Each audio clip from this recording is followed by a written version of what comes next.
This is a book called Miguel and the Grand Harmony by Matt de la Peña. And it's going to be a very familiar story for most of you, but it's told from a different perspective than the way that you've usually heard it or seen it. You'll see. First comes the sound, a single string plucked or a note blown or a beat rapped. And suddenly, I am. Where there's music, there's color. And where there's color, there's life.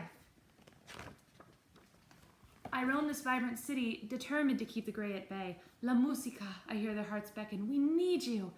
And to get a grand harmony, I need them too. Here I am tucked inside the buzz of wedding bells. The band shifting into ballad and every hand linked around the glowing bride and groom. Here I am at a packed Pueblo quinceañera, swaying along with a staticky song as a fresh-faced girl lifts a tiara onto her head. Here I am huddled over an empty cemetery plot, breathing life into the quiet reflections of loved ones and the weeping beauty of a single violin. Today I fall upon a trio of musicos tuning their instruments. They laugh from their bellies and wave at passersby and they shoo away a stray dog. Everybody's having fun with music. I think music is the one that's telling the story. A fourth musico steps into a trash bin area holding a busted guitar. She was good to me, he says. Until you sat on her, his friend replies. More laughter as the man tosses the ruined instrument into the trash bin. He thumbs the nylon strings of a new guitar, and I ride the rhythms across the plaza.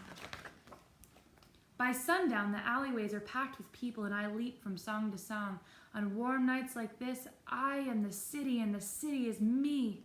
But just as my surge of sound is lifting toward the twilight, an old woman barges out of a shoe shop. Stop the music! You'll upset Mama Coco. A startled guitar player fumbles for his favorite hat. A trumpeter, hurrying to put away his instrument, knocks over a box of mismatched nails. Before I am sucked back into nothingness, I notice a boy.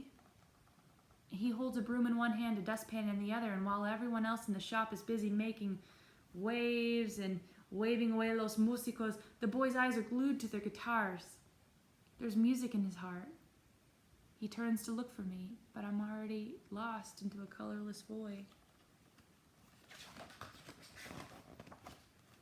The following morning, I rise with the crowing roosters and race from place to place, but all day my thoughts keep returning to that boy. I abandon a flock of songbirds to follow the thudding paws of a trotting dog. Halfway down the alley, I pause to peer inside the window of the shoe shop, but the boy's not there. I sigh and watch his family busily making shoes. There's kind of a harmony about their rhythmic work. They're doing what they love. I'm about to retreat into a whistling wind when I hear a faint rustling coming from above.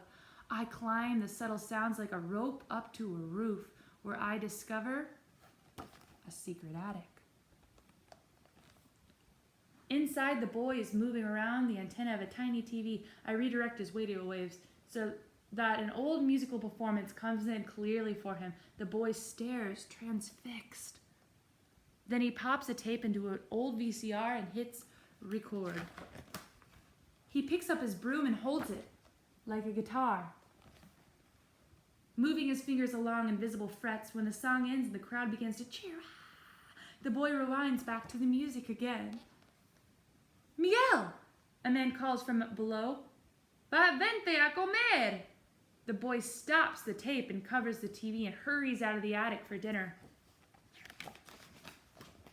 The following day, I trail him into the plaza, where a band of street musicians is performing. Dante, vamos! He calls to his dog, and the two of them wiggle their way to the front.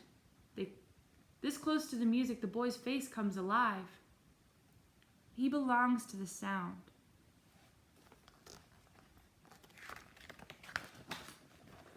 But just as I'm about to whisper my name into his ear, his abuelita appears.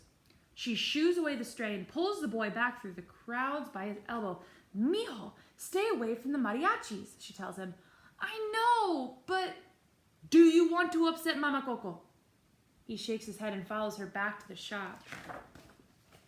Sometimes the whole world can seem like a misplayed note, right? Sometimes colored fade and smear. I sulk inside a nearby cafe where an old man plucks my sadness on a tired instrument. I remember another boy from long ago. He used to sit alone and write songs long into the night. And when he became a man, he sang lullabies to his baby girl. I'll never forget the bright colors emanating from their eyes. This is why I'm here. I picture the boy from the shoe shop again. La música exists in the hearts of humans. If I can't lead this child to his passion, then what is my purpose? I'm pulled out of my thoughts by the stray dog who's sniffing around the floor by my feet. That's when it occurs to me, I don't have to do this alone. I bend to whisper a new plan into Dante's ear. The next morning is crisp and cloudless and smells of destiny. As soon as Dante senses my presence, he tears the broom out of the boy's hands and takes off. He races through the alleys into the plaza and up to the trash bin where he barks and howls and paws at the side. Dante, the boy shouts out of breath, what's wrong? And then he sees it. Remember that? During his shift at the shoe shop at night, I wrap my arms around a pair of cackling cotorras until the boy comes out to investigate. The birds scurry, but not before the boy has discovered the scattered nails. He slips them in his pocket, sensing he's not alone. Over the next several days, I track a light hammering back up to the attic where the boy is repairing the guitar. When he finally gets it fixed, he flips on the video and maneuvers his fingers like the famous singer. That weekend, the boy sneaks his stringless guitar past the shoe shop and heads for the plaza. He sits at an empty bench beside Dante and dreams of performing for a crowd. Oh, wow. It takes all my strength to summon a great gust of wind that whips a musico's hat right off his head. The man gives chase. All through the crowded plaza they go until he crashes into the boy. El Músico studies the familiar guitar. He studies the boy. Then he reaches into his bag and hands over his last set of strings. Play what's in your heart, he says. The boy nods and looks down at the strings. All he can see is family. Before going to bed that night, he strings his repaired guitar and tunes it and positions his fingers along the fretboard. He glances down at Dante, then looks up at his homemade ofrenda, his heart thumping inside his chest. He takes a deep breath and strums his fingers gently across the nylon strings. The boy doesn't know that in the ring of this first chord, he has become part of a grand harmony. But here it is in the swirling skies above the attic. And here it is in the wind, whistling past the windows of the shoe shop. And here it is in the warm expression on his Mama Coco's face. One day these sounds may grow into songs and color the hearts of others, but for now he's just a boy in an attic with a guitar, and the air he breathes is alive.